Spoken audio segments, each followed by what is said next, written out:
भगवान श्री कृष्ण को नमस्कार करते हुए आप सभी का अनंत अकेडमी ऑफ मैथमेटिक्स में स्वागत है। देखिए unit 3 measure and integration theory की बुक है आपके पास। लिबेग इंटीग्रल से रिलेटेड हम स्टार्ट कर रहे हैं। इसमें लेमा है if E1 E2 up to En are disjoint measurable subsets of E के डिसजॉइंट मेजरेबल सबसेट्स हैं ये, then every linear combination phi is equal to summation I is equal to 1 to n CI, और ये आपका x of EI है, यानी कि XEI यहाँ पे करेक्टरिस्टिक्स फंक्शंस को रिप्रेजेंट करता है।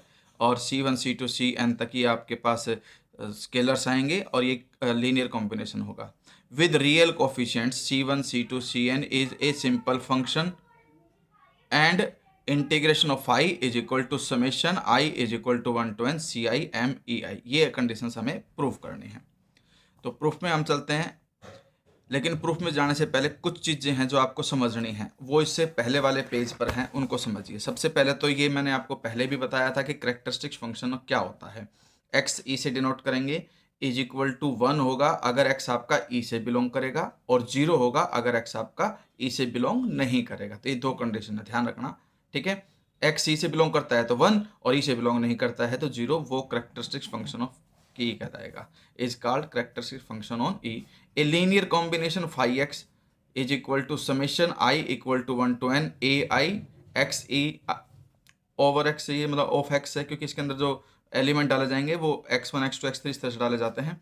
Is called a simple function. इसको हम क्या कहेंगे? सिंपल फंक्शन कहेंगे if the sets E I are miserable sets. अगर जो हमारे पास इसमें यूज होने वाले जो E1 E2 E3 En है, अगर वो मिजरेबल हैं तो ये फाई जो है आपका क्या कहलाएगा? सिंपल फंक्शन कहलाएगा, ठीक है। इसके अलावा एक चीज़ और है जो आपको इसमें समझनी है, वो ये कि अगर आपके पास ए आई इस टाइप का आ जाता है भाई x such that phi x is equal to a i, तो this representation for phi is called the canonical representation. यानी कि जो हमारे पास ये है, ये कैनोनिकल रिप्रेजेंटेशन कहलाएगी phi is equal to summation a I x a i, जहाँ पे ए आई किसके इक्वल है? इसके इक्वल है, ठीक है। इसके साथ ही एक चीज़ और है इसमें इंटीग्रेशन से रिलेटेड, वो ये है कि भाई integration of phi x d x is equal to summation I equal to 1 to n A i m a आई।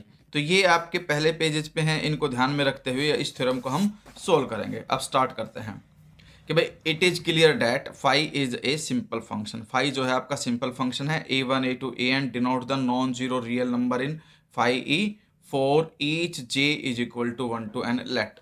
अब यहाँ पर ए जे लिखा जो कि यूनियन ऑफ ई आई होगा, और यहाँ पर जो सी आई है वो ए जे के इक्वल होगा। यानी कि अगर C1 है तो A1 के इक्वल, C2 है तो A2 के इक्वल, और इस तरह से हमारे पास जितने भी मिजरेबल सेट्स हैं उन सब की यूनियन को हम ए जे लेंगे। Then we have a j is equal to phi inverse a j. यानी कि यहाँ पे देखिए ये है आपके पास phi x is equal to A j है, तो एक्स क्या आएगा आपके पास? फाई इनवर्स ए जे। तो इस तरह से फाई इनवर्स ए जे यानी कि वो एक्स जो आपका इक्वल हो फाई इनवर्स ए जे के, वो आपका कैपिटल ए जे कहलाएगा। एक ये कंडीशन क्लियर हो गई। एंड द कैनोनिकल रिप्रेजेंटेशन, और ये आपकी कैनोनिकल रिप्रेजेंटेशन होती है कि फाई को हम समेशन लिखते हैं i j is equal to 1 to n a j x a j, ठीक है। कंसिक्वेंटली वी ऑप्टेन, अब integration of phi is equal to में summation j equal to 1 to n a j m a i, ठीक है। अब यहाँ से आगे मेन चीज़ स्टार्ट होती है। यहाँ पर ए जे को मैं क्या लिख सकता हूँ? उस ए जे की जगह पे सिर्फ ये लिखूंगा, union C I is equal to में ए जे ई आई।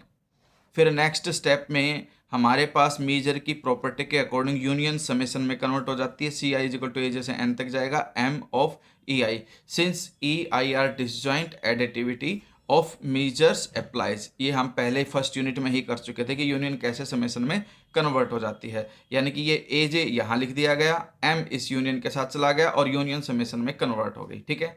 अब इसको सिंप्लीफाई करके हम दो अलग अलग समेशन ना लेकर के एक ही सिंगल समेशन ले लेते हैं, जहाँ पे जे की वैल्यू 1 से लेकर के n तक चलेगी, और यहाँ पर जो कंडीशन है वो सी जे एम ई आई बन जाएगा, क्योंकि जो ए जे है वो आपका सी आई के इक्वल होता है। तो उसकी जगह पे हमने यहाँ पे सी आई लिख दिया, एम ये रहा और e i j is equal to 1 to n। This completes the proofs of the theorem, क्योंकि हमें यही लेकर के आना था।